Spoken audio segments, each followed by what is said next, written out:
साथीहरु मैले आज केसीडीसी साइटबाट कसरी क्यू कोड बनाउने भन्ने विषयमा सानो ट्युटोरियल लिएर आएको छु। Q code quarantine COVID-19 defence हामीले कसरी बनाउन सक्छौं भन्ने विषयमा म त्यो भिडियो प्रस्तुत गर्दै छु। यो खास गरी यो क्यू कोड चाहिँ अहिले नेपालबाट कोरिया भित्रने क्रममा जो डाइरेक्ट आउँदै हुनुहुन्छ नयाँ तथा कमिटेड कामदारहरू उहाँहरूलाई पनि आवश्यक पर्छ र अन्य साथीहरू विदामा तथा छुट्टीमा नेपाल पुगेर फर्कने साथीहरू जो एयर इन्डिया हुँदै दिल्ली ट्रान्जिट हुँदै फर्कनुहुन्छ उहाँहरूको लागि यो क्यू कोड खोजिएको छ।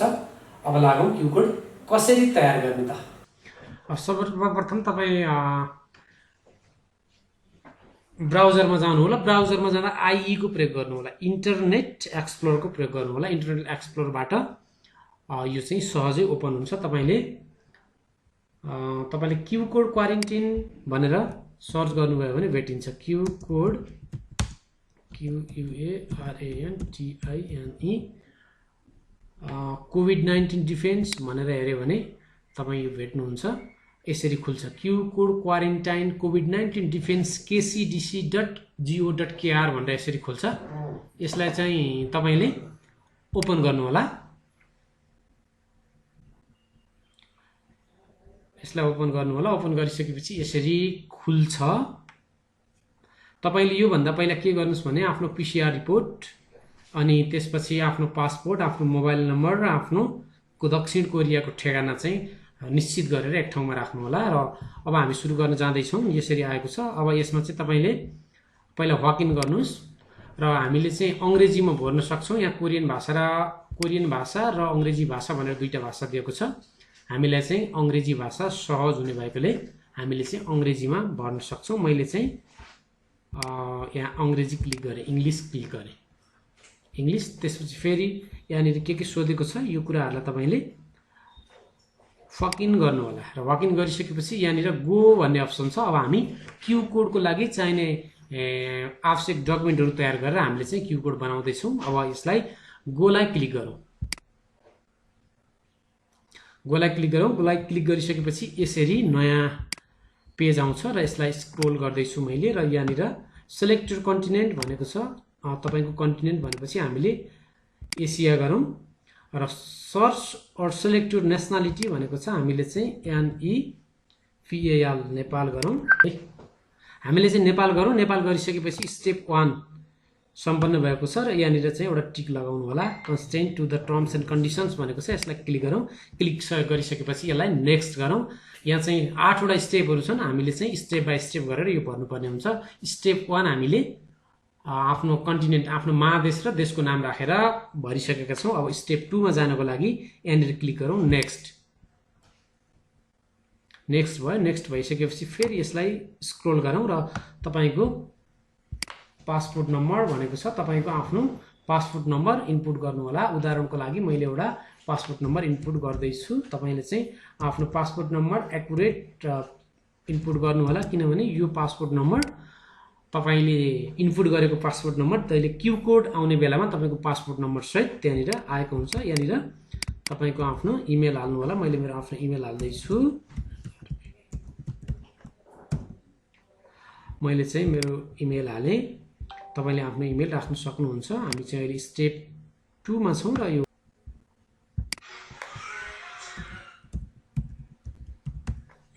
अब नेक्स्ट स्टेप हामी थर्ड स्टेपमा जाँदै छौं। थर्ड स्टेपमा पुगिसकेपछि फेरि स्क्रोल गरौँ। स्क्रोल गरिसकेपछि हामीले अब पासपोर्ट डिटेल्स राख्नुपर्ने हुन्छ। यहाँनिर यसरी माथि दिएको छ कसरी भर्ने हामीले भनेर चाहिँ यही नै यसरी चाहिँ देखाइदिएको छ प्रश्न। सोही अनुसार पासपोर्ट डिटेल्स भरौँ र हामीले चाहिँ अगाडि नै चुज गरिसकेका छौं। हाम्रो कन्टिनेन्ट एसिया हो, एसियाको नेपाल।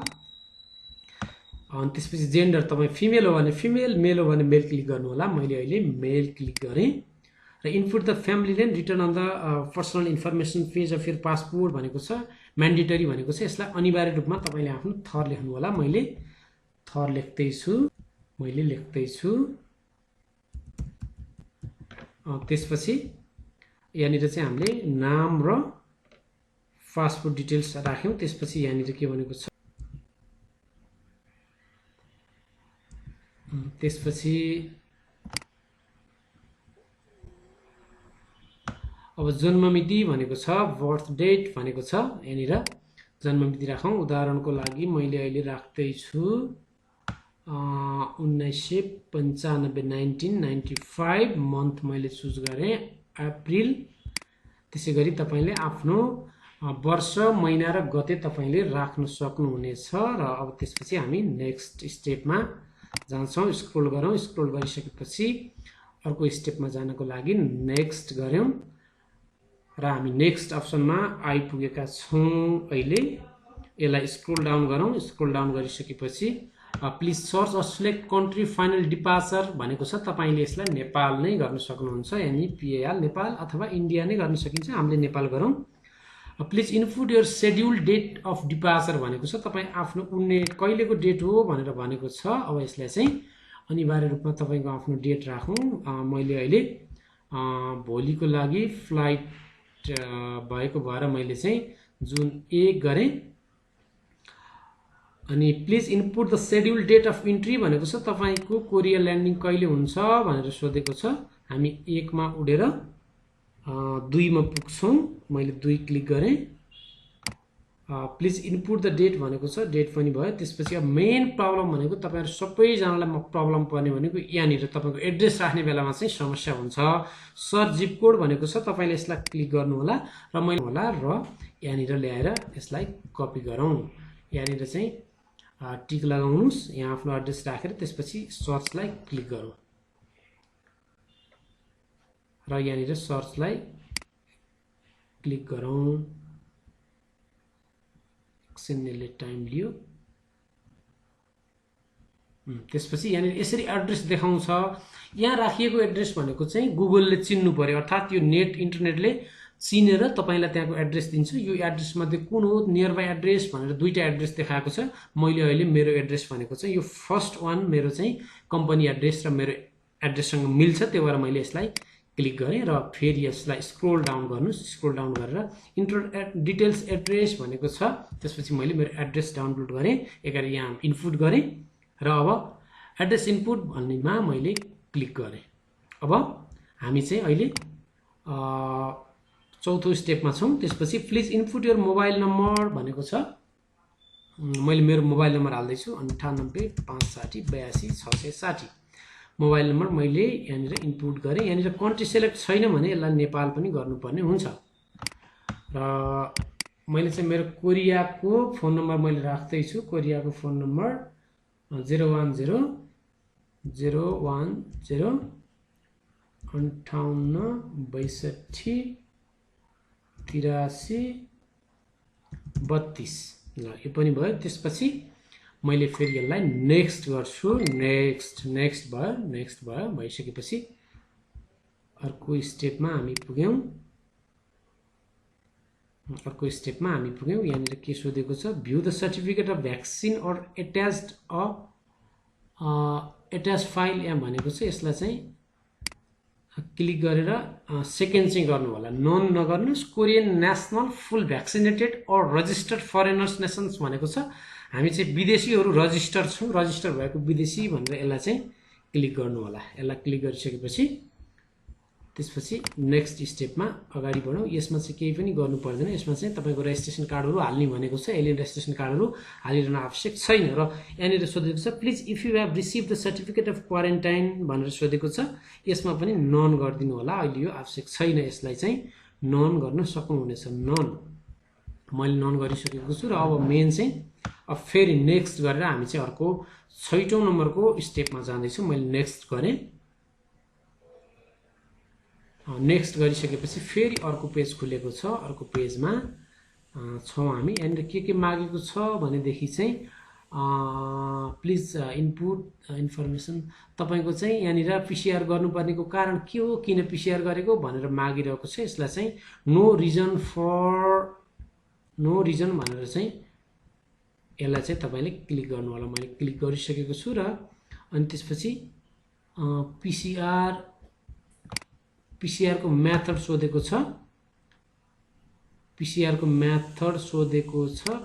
मेथड भनेको टेस्ट मेथड भनेको छ। यसलाई पिसिआर गरौँ। पिसिआर गरिसकेपछि टेस्ट डेट भनेको छ। यो क्यालेन्डरमा क्लिक गर्नुस्। क्यालेन्डरमा क्लिक गरिसकेपछि जस्तै भोलिको उडानको लागि मैले आज जुन 1 तारिकको उडानको लागि मे 31 मा पिसिआर गरेँ, मैले चाहिँ मे 31 मैले क्लिक गरेँ र टेस्ट रिजल्ट भनेको छ यहाँ नेगेटिभ भन्ने मात्रै अप्सन छ, नेगेटिभ नै गर्नुस्। इस्यु डेट अफ कन्फर्मेसन भनेको छ, रिपोर्ट कहिले आएको भनेको छ, यसलाई पनि 31 नै गरौँ। 31 नै गरेर तपाईको चाहिँ स्क्रोल गर्दै तल जाउँ र if the confirmation does not show the date of issue please input the test confirmation date on the test date भनेको छ। अब यहाँनिर तपाईको जुन फाइल है मैले सेभ गर्न भनेर सेभ गरेर राख्नु भएको छ तपाईको आफ्नो पिसिआर नेगेटिभ फाइललाई यहाँ चाहिँ अपलोड गर्नुपर्ने हुन्छ। सिलेक्ट द फाइल गरे मैले र मैले चाहिँ यो फाइल डेस्कटपमा सेभ गरेर राखेको छु। पिसिआर रिपोर्ट 1 भनेर मैले चाहिँ यसलाई चुज गरेँ ब्राउजरमा गएर,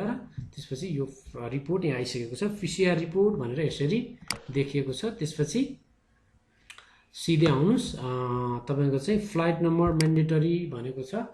हाम्रो चाहिँ यहाँ फ्लाइट नम्बर एकैछिन मैले फ्लाइट नम्बर हेर्दैछु।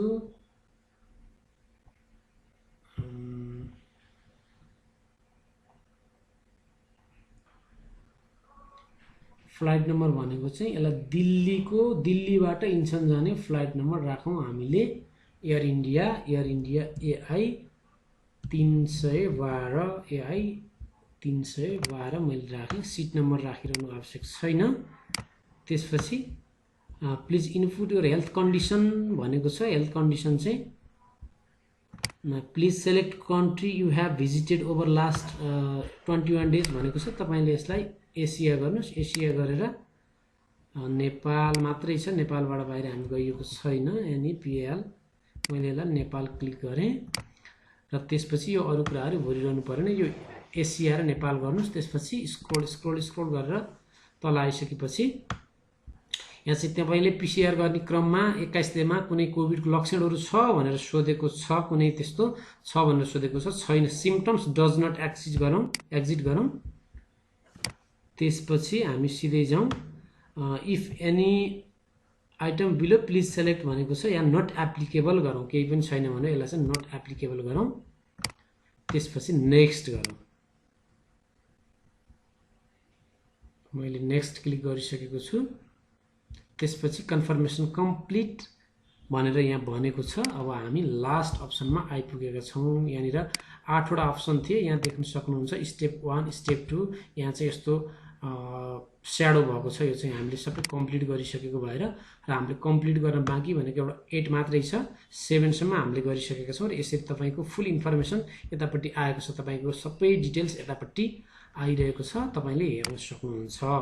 अब चाहिँ लास्टमा गएर सबमिट भन्ने बटन क्लिक गरौँ। सबमिट भनिसकेपछि तपाईको क्युआर कोड जेनेरेट भएको छ। तपाईको क्युआर कोड जेनेरेट भएको छ। यसलाई तपाईले डाउनलोड गरेर पनि राख्न सक्नुहुन्छ कम्प्युटरबाट या मोबाइलबाट गर्नुभएको छ भने पनि तपाईले यसलाई स्क्रिनशट पनि गर्न सक्नुहुनेछ।